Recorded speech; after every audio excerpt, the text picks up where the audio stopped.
Nitong mga nakaraang linggo ay sunod-sunod ang mga lindol na tumama sa ating bansa mula sa Cebu, Baguio, Surigao, Davao, Zambales, Metro Manila. Napakarami ang pinsalang natamo ng ating mga kababayan. Napakalaki ang naging damage dahil ang lindol, ang sinisira ay ang mga gusali, ang mga tahanan. Kaya iba naman ang aming pagresponde. Dahil ang Pilipinas ay nasa Pacific Ring of Fire na tinatawag. Kung kaya't very prone tayo sa mga ganitong sakuna at kalamidad. Lindol man o pagsasabog ng bulkan, kailangan natin lalo pang paigtingin ang ating disaster preparedness and response. Ito ang ilan ng mga paalala na maaring magligtas sa atin at sa ating pamilya sa oras ng mga ganitong pangyayari.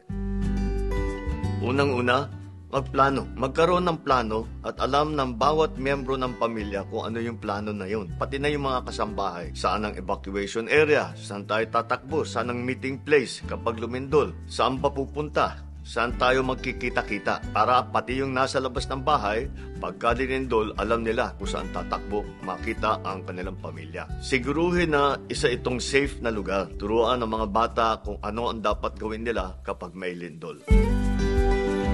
Ang pangalawa, maghanda po kayo ng go bag. Ano nga ba yung go bag? Ano bang nasa loob ng go bag? Mga importanteng dokumento, papeles at pag-aari na hindi talaga natin pwedeng maiwan. Ilagay din ito ang mga basic survival item tulad ng mga pagkain, delata, biskwit, tubig, first aid kit, napakahalaga.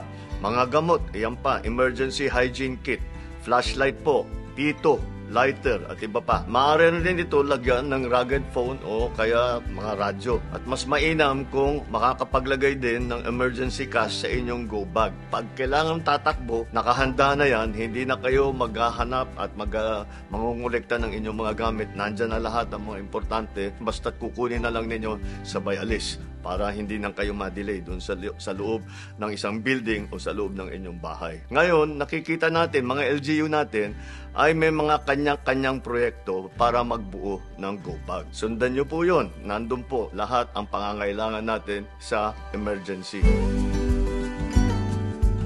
Isa pang mahalaga ay ang tamang impormasyon. Importante na may tamang impormasyon kayo sa mga ganitong panahon. Alamin ninyo ang abiso ng LGU. Makinig sa ating mga otoridad, barangay official, munisipyo, Coast Guard, police, first responders at iba pa. Alam din ng mga importanteng numero na kailangan ninyong malaman. Emergency numbers kung saan pwede sumaklolo. Ipaskil ninyo ito sa inyong bahay, sa kwarto man o sa refrigerator, kung saan man. At syempre, makinig sa balita. Radyo, TV o social media. Meron lang akong pag-iingat. Pag-ingatan ninyo yung fake news. Noong nangyari sa Davao at saka sa Cebu, meron mga dumating na fake news, naniwala ang mga kawawang biktima at sila sa kakatakbo, sa kakatago, sa kakapunta sa ibang lugar, marami pa rin nasaktan. Ang pakinggan lang po ninyo ay ang mga balita na nanggaling sa mga official website ng mga ahensya ng government, local government man,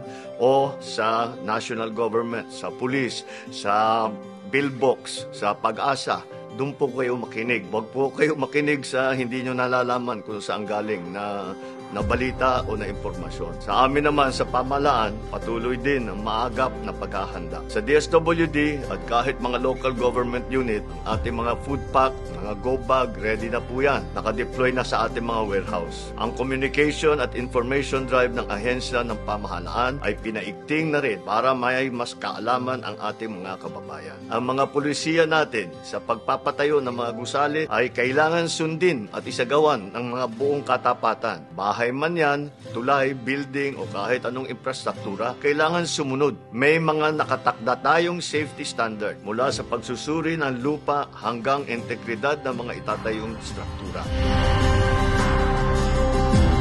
Ang kaligtasan ng bawat pamilyang Pilipino ang nakasalalay dito. Higit sa pagbangon o pagresponde, mas mahalaga ang maging handa. Likas sa ating bansa ang mga sakunang ito, kung kaya't kailangan ay likas rin sa atin ang mga paalalang aking nabanggit. Di lang tumutugon sa sakuna, natututo sa mga aral ng bawat sakuna. Mas marunong at mas maagap na ang bagong Pilipino. Mag-iingat po tayong lahat.